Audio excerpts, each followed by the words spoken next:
So I get it. You're struggling. You're going through a hard season of your life, but do not give up on God because God is still there. You just can't hear him right now because he's testing you.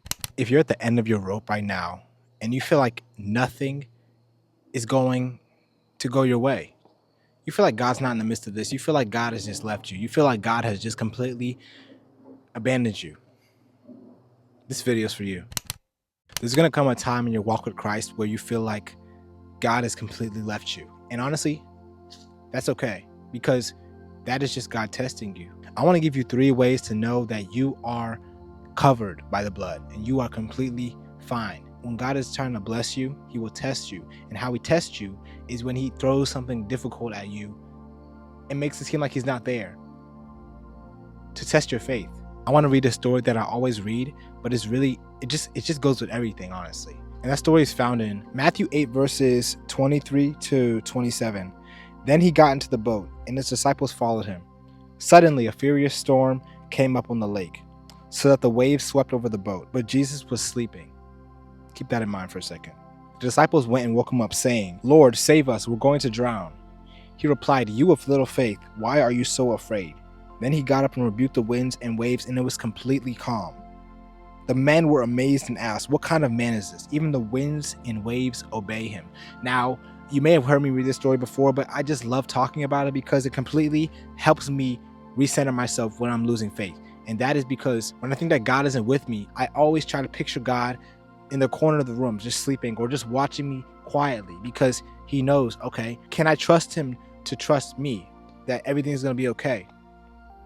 And honestly, we don't do that sometimes. We honestly just, we cry up to God when something bad happens, or we feel like God is not there, or we feel like we need training wheels. But honestly, God is trying to help you develop faith on your own. He's trying to strengthen your faith and know that, okay, since I know God is with me right next to me, even if he's sleeping, the fact that his presence is right there should be enough to convince me that I'm going to be okay. No matter what the storms are happening, no matter what's going on in my life, I will be fine because God is with me. So I get it. You're struggling. You're going through a hard season of your life, but do not give up on God because God is still there. You just can't hear him right now because he's testing you. I'm not going to hold you guys. I'm getting destroyed by mosquitoes right now, but we're going to do this because God has asked me to do it. Let's go. So the second reason is that God tests you so he can bless you.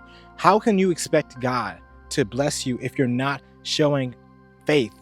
You see, the only thing that pleases God is faith. I'm going to put a scripture up there that says that. I'm going to tell you a story of a man that literally had so much faith that he didn't even need God to even go to his house to heal his son. Let's look at Matthew 8 verses 5 to 10. When Jesus had entered Capernaum, a centurion came to him and asked for help. A centurion, basically like a commanding officer in the army back then.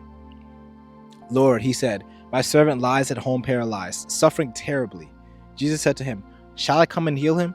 The centurion replied, "Lord, I do not deserve to have you come under my roof, but just say the word, and my servant will be healed. For I myself am a man under authority, with soldiers under me. I tell this one, go, and he goes, and that one, come, and he comes. I say to my servant, do this, and he does it." When Jesus heard this, he was amazed and said to those following him, "Truly I tell you, I have not found anyone in Israel with such great faith." And we'll skip to verse 13. Then Jesus said to the centurion, "Go and let it be done to you as you believed it would." And his servant was healed at that moment. Bro, he didn't even have to go to his house. He had so much faith that he believed Jesus could heal him from a distance without even having to see the son or even touch him. That's so powerful because in this generation, we don't have that much faith. We're a see it and believe it society. We don't believe that God can do great things. But with this verse in mind, it just boosts my faith on a different level because I believe that God can do the impossible. And I believe that God can heal or even fix my situation without even lifting a finger. So I hope when I read this passage, it encouraged you to believe that God will be there for you and he is there with you in the season of isolation or season of turmoil or even trials and tribulations. Now, the third point is that God is testing your faith because he wants to bless you in a big way, and you have to be able to pass this test in order to handle that blessing. You see, God would never give you something that you're not ready for. He would never bless you with a car and you don't even have a driver's license. I don't take that literally, but he wouldn't give you something that's too hard for you to handle. He needs to strengthen your faith in order for you to be able to handle it. So I know right now it seems like God is punishing you, or right now God seems like he's far away, or he's not even talking to you, or he's forsaken you. But it says in his word, I will never leave you nor forsake you. So that is obviously a lie from the devil. Now, like I said, when you pass these tests and God sees that you can handle it, then he'll bless you with what you've been asking for, or maybe he'll bless you with something even better.